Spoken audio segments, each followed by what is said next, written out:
2 கொரிந்தியர் அதிகாரம் 6. தேவனுடைய கிருபையை நீங்கள் விருதாவாய்ப் பெறாதபடிக்கு உடன்வேலையாட்களாகிய நாங்கள் உங்களுக்கு புத்தி சொல்லுகிறோம். அனுக்கிரக காலத்திலே நான் உனக்குச் செவிகொடுத்து இரட்சணிய நாளிலே உனக்கு உதவி செய்தேன் என்று சொல்லியிருக்கிறாரே, இதோ இப்பொழுதே அனுக்கிரக காலம், இப்பொழுதே இரட்சணிய நாள்.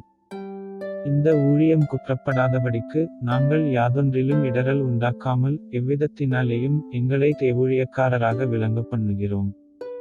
மிகுந்த பொறுமையிலும் உபத்திரவங்களிலும் நெருக்கங்களிலும் இடுக்கண்களிலும் அடிகளிலும் காவல்களிலும் கலகங்களிலும் பிரயாசங்களிலும் கண்விழிப்புகளிலும் உபவாசங்களிலும் கற்பிலும் அறிவிலும் நீட்டிய சாந்தத்திலும் தயவிலும் பரிசுத்த ஆவியிலும் மாயமற்ற அன்பிலும் சத்தியவசனத்திலும் திவ்ய பலத்திலும் நீதியாகிய வலதிடதுபக்கத்து ஆயுதங்களைத் தரித்திருக்கிறதிலும் கனத்திலும் கனவீனத்திலும் துர்க்கீர்த்தியிலும் நற்கீர்த்தியிலும் எத்தரெண்ணப்பட்டாலும் நிஜஸ்தராகவும் அறியப்படாதவர்கள் எண்ணப்பட்டாலும் நன்றாய் அறியப்பட்டவர்களாகவும் சாகிறவர்கள் எண்ணப்பட்டாலும் உயிரோடிருக்கிறவர்களாகவும் தண்டிக்கப்படுகிறவர்கள் எண்ணப்பட்டாலும் கொல்லப்படாதவர்களாகவும் துக்கப்படுகிறவர்கள் எண்ணப்பட்டாலும் எப்பொழுதும் சந்தோஷப்படுகிறவர்களாகவும் தரித்திரர் எண்ணப்பட்டாலும் அநேகரை ஐசுவரியவான்களாக்குகிறவர்களாகவும் ஒன்றுமில்லாதவர்கள் எண்ணப்பட்டாலும் சகலத்தையுமுடையவர்களாகவும் எங்களை விளங்க பண்ணுகிறோம்.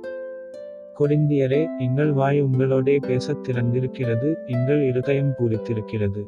எங்கள் உள்ளம் உங்களை குறித்து நெருக்கமடையவில்லை, உங்கள் உள்ளமே எங்களை குறித்து நெருக்கமடைந்திருக்கிறது.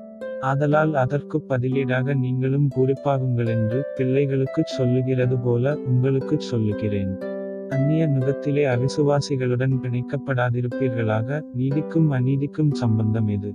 ஒளிக்கும் இருளுக்கும் ஐக்கியம் எது? கிறிஸ்துவுக்கும் பெலியாளுக்கும் இசைவேது? அவிசுவாசியுடனே விசுவாசிக்குப் பங்கேது?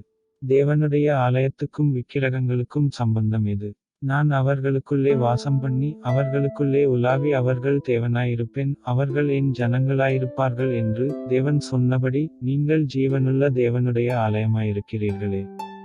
ஆனபடியால் நீங்கள் அவர்கள் நடுவிலிருந்து புறப்பட்டு பிரிந்து போய் அசுத்தமானதைத் தொடாதிருங்கள் என்று கர்த்தர் சொல்லுகிறார். அப்போது நான் உங்களை ஏற்றுக்கொண்டு உங்களுக்குப் பிதாவாயிருப்பேன், நீங்கள் எனக்கு குமாரரும் குமாரத்திகளுமாயிருப்பீர்களென்று சர்வவல்லமையுள்ள கர்த்தர் சொல்லுகிறார்.